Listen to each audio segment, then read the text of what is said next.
அனைவருக்கும் அன்பான வணக்கம். இன்னைக்கு என்னுடைய ஆன்மீக பகிர்வு விதி மதி. இது ரொம்ப கேள்விப்பட்ட ஒரு தலைப்பு தான்.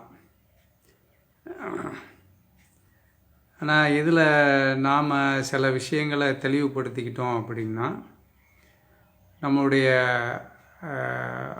ஆன்ம தேடல், அது வாழ்க்கையை அர்த்தமுள்ள வகையில் நிறைவு செய்வது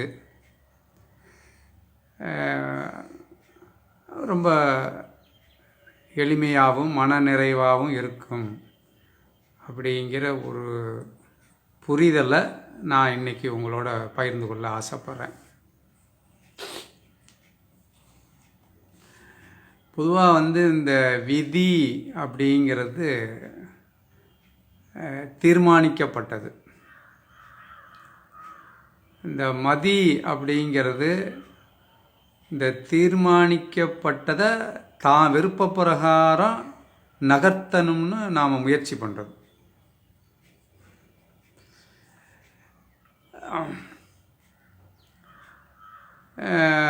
இப்போ பொதுவாக வாழுதல் அப்படின்னாவே செயல்படுதல் அப்படிங்கிறது தான் பொருள்.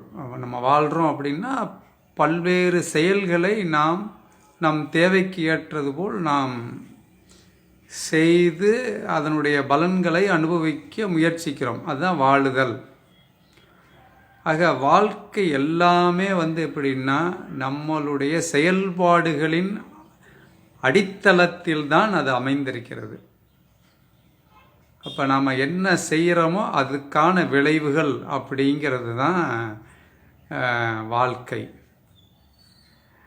இப்போ பிறக்கும்போதே நமக்குன்னு சில அறிவு, நமக்குன்னு சில குடும்ப சூழல், நமக்குன்னு சில திறமைகள், நமக்குன்னு சில நட்புகள், இப்படி எல்லாமே பார்த்தோம்னா அது நமக்குன்னு பிரத்யோகமாக தான் அது அமைஞ்சிருக்க தவிர நம்ம விரும்புகிறோம் அவங்கள மாதிரி நம்ம இருக்கக்கூடாதா, இவங்கள மாதிரி நம்ம இருக்கக்கூடாதா, இவங்கள மாதிரி வசதியாக இருக்கக்கூடாதா, அவங்கள மாதிரி பேரும் புகழும் இருக்கக்கூடாதா, இப்படியெல்லாம் நாம் விரும்புகிறோம். ஆனால் நம்மளுடைய கர்ம வினைகளுக்கு என்ன பலன் இருக்கணுமோ அதன் அடிப்படையில் தான் இந்த இந்த தீர்வுகள்லாம் தீர்மானிக்கப்படுது. இது மாற்ற முடியாது. அதைத்தான் அதை நாம் எடுத்துக்கிறது என்னென்னா அந்த விளைவுகளை நாம் கழிச்சிடுறோம் அப்படின்னு அர்த்தம். இதை கழிக்க மாட்டோம், இதை நம்ம மாற்றணும் அப்படின்னு நாம் நினைக்கிறோம் அப்படின்னாக்க அது மதின்னு சொல்கிறோம்.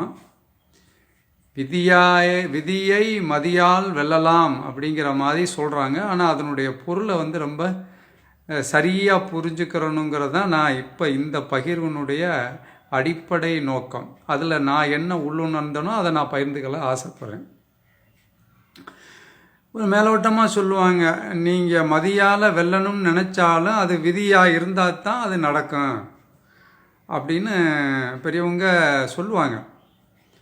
அப்போ என்ன ஒரு கேள்வி வருது அப்படின்னா, நமக்கு விதிப்பயனால் ஒரு சிரமம் வந்தாலும் அதை அனுபவிச்சிடணுமா, அதை மதியால் மாற்றக்கூடாதா, முயற்சி பண்ணி அதிலிருந்து வெளியே வரக்கூடாதா அப்படிங்கிற மாதிரி ஒரு கேள்வி வைக்கலாம். உண்மையிலே அதுதான் வெளியே வர்றதுங்கிறது மாதிரி உங்கள் முயற்சி 5வது தடவை வெற்றியாகும் அப்படின்னா அதுதான் அதனுடைய விதிப்பயன். இந்த மதியைத்தான் நான் புரிந்து கொள்ள வேண்டும் என்று நான் சொல்ல ஆசைப்படுகிறேன். விதிக்கு உட்பட்டது தான் மதி. இப்போ மதியால் ஜெயிக்கலாம்னா நம்ம நினச்சது பூரா ஜெயிச்சிருக்கணுமே. எத்தனையோ சூழ்நிலைகளில் மாறி போயிடுதா இல்லையா? அது அல்ல. நாம் விதிப்பயன் பிரகாரம் மதியும் வேலை செய்யும். இதைத்தான் நாம் புரிஞ்சுக்கிறோம். இதைத்தான் புரிஞ்சுக்கிறணும். சிலவங்க ரொம்ப அறிவின் மேல் ரொம்ப பிடிப்பு இருக்கிறவங்க இல்லை ஜெயிச்சிடலாம், விதியை மதியால் வென்று விடலாம் அப்படின்னு ஒரு நிலைப்பாடு சொல்லுவார்கள். ஆனால் அவர்களுக்குமே அவர்களுடைய அனுபவத்தில் கண்டிப்பாக வாழ்க்கை அனுபவங்கள் இருக்கும். அவர்கள் மதியாலேயே அவர்கள் வெல்ல முடியாத பல விஷயங்களை அவர்களும் அனுபவித்திருப்பார்கள் என்பதில் மாற்று கருத்தில்லை. இது ஒரு வெளிப்படையான ஒரு நிலைப்பாடாக இருக்க முடியும் என்பது என்னுடைய உள்ளுணர்வு. அதனால் விதி பிரகாரம்தான் அது வேலை செய்யும். இதை நாம் எடுத்துக்கிட்டு மனசாட்சியாக அதில் மதியை கொண்டு முயற்சிக்கலாம். வெற்றி அடைவது அல்லது நாம் விரும்புவது கிடைப்பது என்பது விதிப்பயனாக இருந்தால் அது நமக்கு கிடைக்கும். இல்லை என்றால் இது நம்முடைய கர்ம வினையின் விளைவு என்ற நிலையில் புரிந்து கொள்ளக்கூடியது தான் மதி.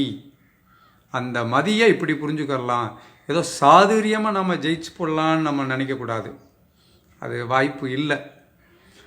அது ஒரு 4 தடவை முயற்சி பண்ணி ஒரு வேளை கிடைக்க வேண்டும், அது கண்டிப்பாக பெறப்பட வேண்டும் என்று ஒரு முயற்சி விதிப்பிரகாரம் உள்ளுணர்த்தும் போதுதான் அந்த மதியும் வேலை செய்து நாம் அடைவதை கிடைக்க முடியும்.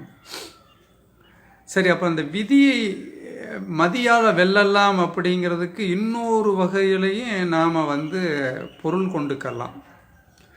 ஏன்னா என்றைக்குமே இந்த விதி செய்யும்போது என்றைக்குமே விதியை எங்கனக்குள்ளே குறிப்பிட்றோம்னா கஷ்டங்கள்னு வரும்போது தான் அந்த விதி பயனை நாம் நினச்சி பார்க்குறோம்.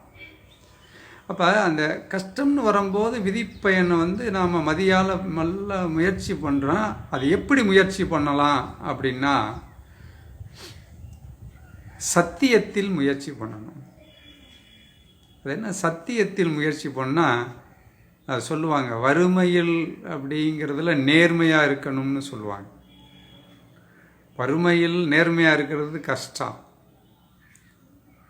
அப்போ கஷ்டத்தில் சத்தியமாக இருக்கிறது தான் முக்கியம். அந்த சத்தியமாக இருப்பது என்பதைத்தான் மதிப்பொருளாக கொள்ள வேண்டும்.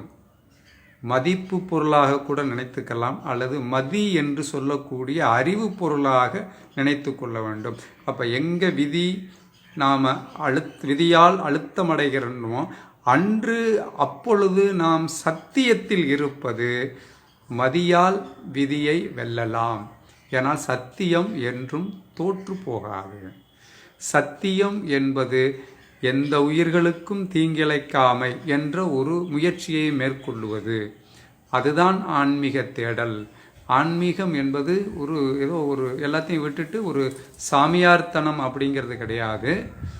ஒரு உண்மையான வாழ்க்கையை வாழ நம்மளை தயார்படுத்தி கொள்வது அல்லது முயற்சி கொள்வதே ஆன்மீகம். அதுவே மதி, அதுவே விதியை வெல்லக்கூடிய ஒரு மிகப்பெரிய ஆயுதம் என்பது என்னுடைய ஆழ்மன உள்ளுணர்வு. பெரியவர்கள் இதைத்தான் விதியை மதியால் வெல்லலாம் என்று சொல்லியிருப்பார்களோ என்று நான் உணரப்படுகிறேன். பகிர்ந்து கொண்டதில் மகிழ்ச்சி அடைகிறேன். நன்றி. பார்க்கலாம்.